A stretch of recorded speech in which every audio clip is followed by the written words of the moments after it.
नमस्कार, आप देख रहे हैं आज तक। आपके साथ मैं हूं सईद अंसारी। इस विशेष पेशकश में स्वागत है आपका। संयुक्त राष्ट्र के बनाए टिकाऊ विकास के 17 लक्ष्यों में छठा यानी SDG 6 है, सभी के लिए पानी और स्वच्छता। लेकिन न्यूयॉर्क में इस साल 22 से 24 मार्च के बीच हुए संयुक्त राष्ट्र जल सम्मेलन में पेश यूनेस्को की रिपोर्ट ये कहती है कि दुनिया की आबादी का 26% हिस्सा सुरक्षित पीने के पानी से वंचित है और करीब 3 अरब लोग हर साल कम से कम 1 महीने के लिए जल की कमी का सामना करते हैं। वैश्विक जल गुणवत्ता सूचकांक में भारत 122 देशों की सूची में 120वें नंबर पर है। भारत में हर 10 में से 6 लोगों को जल संकट से जूझना पड़ रहा है। हर 10 में से 1 व्यक्ति को पीने का साफ पानी नहीं मिल पा रहा है। ऐसा क्यों है? इसका सबसे बड़ा कारण है हमारे जल स्रोतों पर जनसंख्या का भारी दबाव।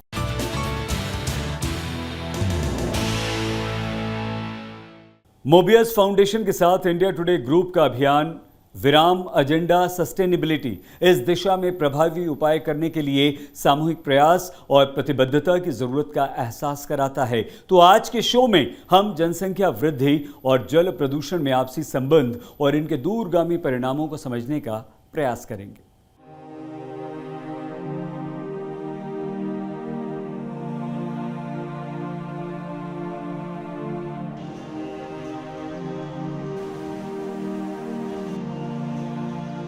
भारत में दुनिया की 19% आबादी रहती है, मगर हमारे पास कुल जल संसाधन का महज 4% ही मौजूद है। आपूर्ति कम और खपत ज्यादा, यानी जल संकट। नीति आयोग के मुताबिक 2030 में 40% बढ़ जाएगी भारत में पानी की मांग। पानी की जो उपलब्धता है वो बहुत कम हो गई है। अगर प्रति व्यक्ति पानी जो है जैसे 500 लीटर प्रतिदिन आज के 50 साल पहले था, तो अब 50 लीटर तक सीमित होकर रह गया है। डाउन टू अर्थ मैगजीन कहती है भारत में 55% कुएं सूख चुके हैं।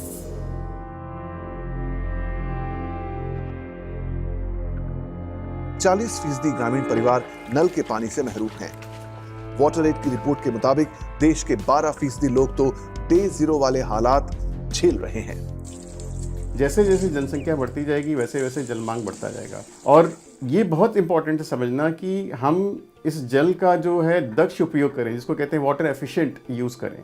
अगर हमने इसका एफिशिएंट यूज़ नहीं किया, अगर हमने दक्षता से इसका उपयोग नहीं किया, हमने इसको या तो बर्बाद किया या वेस्ट किया या प्रदूषित किया, तो परिणाम बहुत ही सीरियस हैं, जो कि हम ऑलरेडी देख रहे हैं। कई स्टेट्स में, कई लोकेशंस में लोग ऑलरेडी उससे गुजर रहे हैं। जैसे जैसे जल संकट बढ़ेगा वैसे वैसे बढ़ेगा जल प्रदूषण। दूषित जल से बढ़ेगा जीवन और बीमारियों का संकट। ज्यादातर बीमारियों का कारण जल का प्रदूषण है। भारत में 2 तरह का प्रदूषण है। एक तो है हमारी शहरी आबादी का गंदा पानी हमारी नदियों में और हमारे भूजल के स्रोत में सीधा मिलना, और दूसरा है ये जो हमारा इंडस्ट्रियलाइजेशन है। इस इंडस्ट्रियलाइजेशन में हमने प्रदूषण से मुक्ति का रास्ता नहीं ढूंढा, इसलिए हमारा प्रदूषण बराबर बढ़ता जा रहा है। और प्रदूषण बढ़ रहा है तो बीमारियों की मार बढ़ रही है, और बीमारियों का इलाज करने पर जो भी कुछ कमाई होती है वो उसमें इलाज में ही गंवाई हो जाती है। इसलिए हमारे हालात दिन बे दिन आर्थिक, सामाजिक, स्वास्थ्य, पर्यावरण, इन सब क्षेत्रों में हमारे हालात बिगड़ रहे हैं। नीति आयोग के मुताबिक जल प्रदूषण से हर साल 2 लाख जानें जाती हैं। 6 करोड़ लोग गंभीर जल संकट से जूझ रहे हैं। साफ पानी मिल जाए तो बच सकती है 2.25 लाख बच्चों की जान। दुनिया के दूसरे देशों के हालात और डराने वाले हैं। वर्ल्ड रिसोर्स इंस्टीट्यूट के मुताबिक सबसे ज्यादा बेहाल एशिया और अफ्रीका के लोग हैं। WHO कहता है 200 करोड़ लोग गंदा पानी पीने को मजबूर हैं। वर्ल्ड बैंक के मुताबिक प्रदूषित जल से कुछ देशों की अर्थव्यवस्था 1/3 तक गिर सकती है। वहीं नीति आयोग कहता है 2050 तक भारत की GDP को 6% का नुकसान हो सकता है। आखिर हम पानी के प्रबंधन में क्यों चूक रहे हैं? अगर कल जल चाहिए तो आज नींद से जाग जाइए। आपूर्ति बढ़ाना मुश्किल है, खपत पर लगाम लगाइए और पानी की मांग के संतुलन के लिए आबादी के असंतुलित विकास पर रोक लगाइए। हमें ये समझना होगा कि धरती पर पीने योग्य पानी के संसाधन सीमित हैं और हमारा सीमित जल कितनी जनसंख्या का बोझ सह सकता है। आज हमारे देश भारत में हर वर्ष 2 करोड़ से अधिक बच्चों का जन्म हो रहा है। ये तादाद दुनिया के 78 देशों की कुल आबादी के बराबर है। ये संख्या दिल्ली की मौजूदा आबादी की 3/4 के बराबर है। मतलब हर 1.5 वर्ष में हम एक दिल्ली के बराबर आबादी बढ़ा रहे हैं और इसी दिल्ली में हर 90 सेकंड में एक बच्चा पैदा हो रहा है। दिल्ली, जिसके बारे में कहा जाता है कि वो गंभीर जल संकट झेल रहे दुनिया के शीर्ष 20 शहरों में शुमार है। ये आंकड़े ये समझाने को काफी हैं कि कैसे बढ़ती आबादी के कारण हम जल संकट को और गंभीर बना रहे हैं। आइए देखते हैं टॉप 20 जल संकट वाले शहरों में शामिल हमारे भारत के 4 शहरों की कहानी।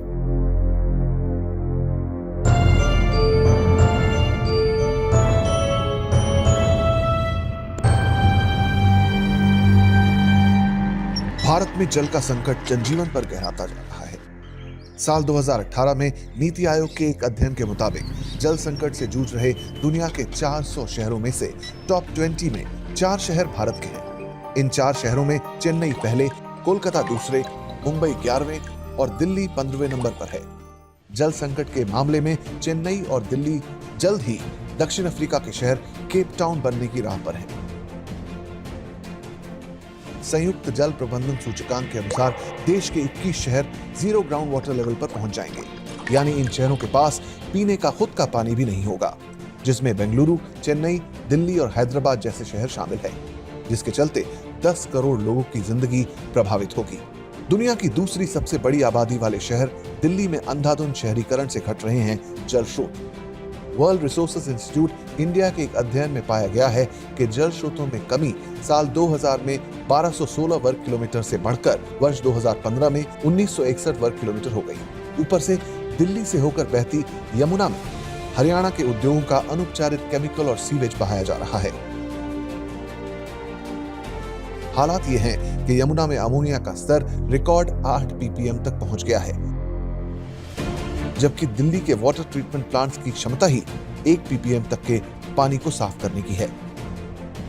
हालात ये हैं कि इस साल मार्च अप्रैल में ही दिल्ली के कई इलाकों में पानी की सप्लाई बाधित करनी पड़ी है। जो इंडस्ट्रीज हैं हरियाणा के अंदर, वो अनट्रीटेड वाटर डाल देते हैं। जब तक हरियाणा सरकार स्ट्रांग नहीं होगी उनके खिलाफ, जब तक उन पे अपना नियम लागू नहीं करेगी और जब तक वॉच नहीं करेगी कि भाई क्या डाल रहे हैं, तब तक ये होता रहेगा।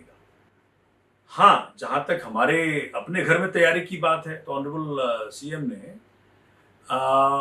हर WTPs को टेक्नोलॉजिकली इक्विप करने का फैसला किया है कि जी हम वहाँ पे ऐसी तकनीक लगाएं जिससे अगर अमोनिया एक्सेस में भी आता है तो हम उसको ट्रीट कर सकें।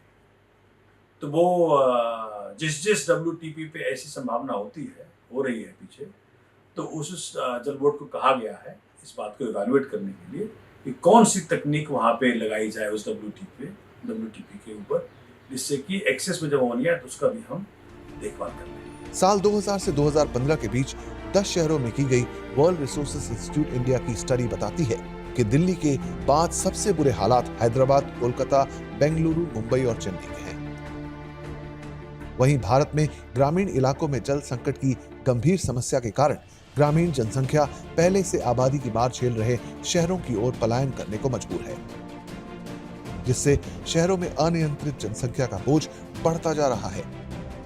अनुमान है कि 2050 तक भारत की 75% आबादी शहरों में रहने लगेगी। चेन्नई दक्षिण भारत के बड़े शहरों में एक है।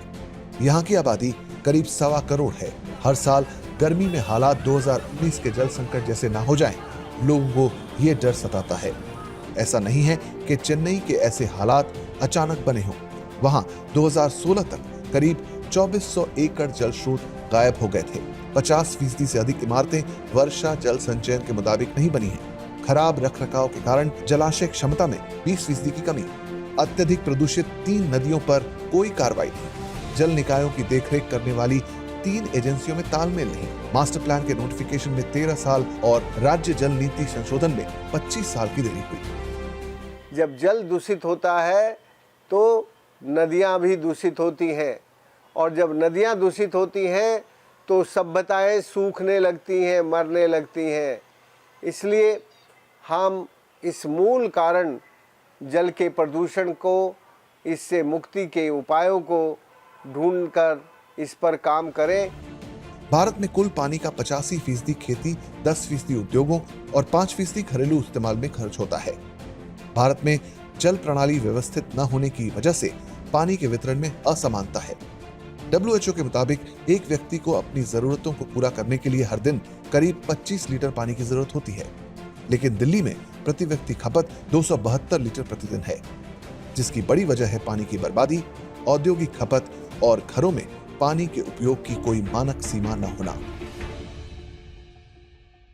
यूं तो हमारी धरती के 71% हिस्से पर समंदर फैले हुए हैं। इसमें दुनिया में मौजूद कुल पानी का 97% हिस्सा है। मतलब सिर्फ 3% ही वो पानी है जिसे हम इस्तेमाल कर सकते हैं। वो नदियों, तालाबों, जलाशयों, कुओं में मौजूद है। नदियां जल का सबसे महत्वपूर्ण स्रोत हैं, लेकिन परेशान करने वाली बात यह है कि हमारे देश की 62% नदियां प्रदूषित हैं। जल सम्मेलन में यूएन की रिपोर्ट कहती है 27 वर्ष में सूख सकती हैं गंगा, ब्रह्मपुत्र, सिंधु जैसी बड़ी नदियां। हम कैसे कैसे अपनी नदियों को प्रदूषित कर रहे हैं, इस पर बात करते हैं south Asia network on dams, reverse and people के हिमांशु ठक्कर जी से। हिमांशु जी, बहुत धन्यवाद हमारे इस शो में आपका। हिमांशु जी, हमारे शहरों की अनियंत्रित आबादी और उसकी बेलगाम गतिविधियां नदियों की ऐसी स्थिति के लिए हिमांशु जी कितने जिम्मेदार हैं? देखो, हमारे शहर की आबादी ज़रूर बढ़ रही है। कुछ तो नेचुरल प्रोसेस से बढ़ रही है, कुछ लोगों के स्थानांतरण, आसपास के गांव से स्थानांतरण से बढ़ रही है। दूसरा महत्व का पार्ट है जो हमारे देश की, हमारे शहरों की नदियों की बुरी हालत के लिए जिम्मेदार है। तो वास्तविकता तो ये है कि हमारे देश के शहरों के लिए कोई जल नीति नहीं है। कोई भी शहर को कितना पानी चाहिए और वो पानी आएगा कहाँ से, उनको ये चिंता नहीं है कि ये पानी शहर के अंदर से कितना आ सकता है, शहर में कितना बारिश हो रही है, शहर में कितने जल के स्रोत है, शहर में कितनी नदियाँ हैं, शहर में कितनी नम भूमि वेटलैंड्स है, शहर में कितने ग्राउंड वाटर जल भूजल है।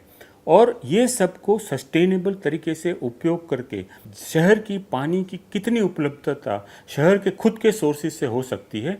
और उसमें एक बहुत महत्व का सोर्स जो है वो है कि शहरों में जो सीवेज जनरेट होता है, गंदा पानी, वो पानी को एक रिसोर्स हो सकता है, उसको ट्रीट करके उसको रिसाइकल किया जा सकता है। उससे आज जो शहर का गंदा पानी एक अभिशाप बन गया है, उसकी जगह पे वो आशीर्वाद बन सकता है। हमारी शहर की पानी की ज़रूरतों को, डिमांड को भी कम कर सकता है। बहुत धन्यवाद हिमांशु जी, हमारे शो में जुड़ने के लिए, इतनी महत्वपूर्ण जानकारी हमें देने के लिए। हिमांशु ठक्कर जी, बहुत धन्यवाद आपका। आखिर कैसे हमारी आबादी ने नदियों की हत्या की है, किस तरह अपने जल स्रोतों का शोषण किया है, उसके लिए एक टर्म इस्तेमाल होता है, हाइड्रोसाइट। स्थिति ऐसी हो गई कि भले ही दुनिया 2100 तक अपनी आबादी को 800 करोड़ से 700 करोड़ तक सीमित कर ले, असमानताओं को कम कर दे, प्रभावी भू जल उपयोग कानून को लागू कर ले, संसाधनों की खपत को सीमित कर ले, पर्यावरण अनुकूल तकनीक और जीवन शैली को अपना ले, लेकिन धरती को पानी की कमी का सामना करना ही पड़ेगा। जलवायु परिवर्तन पर अंतर सरकारी पैनल के अंतिम ड्राफ्ट में ये बात कही गई है। यहां पर एक बहुत छोटा सा हम विराम ले रहे हैं। विराम के बाद चर्चा जल प्रदूषण के सेहत पर असर की। देखते रहिए आज तक।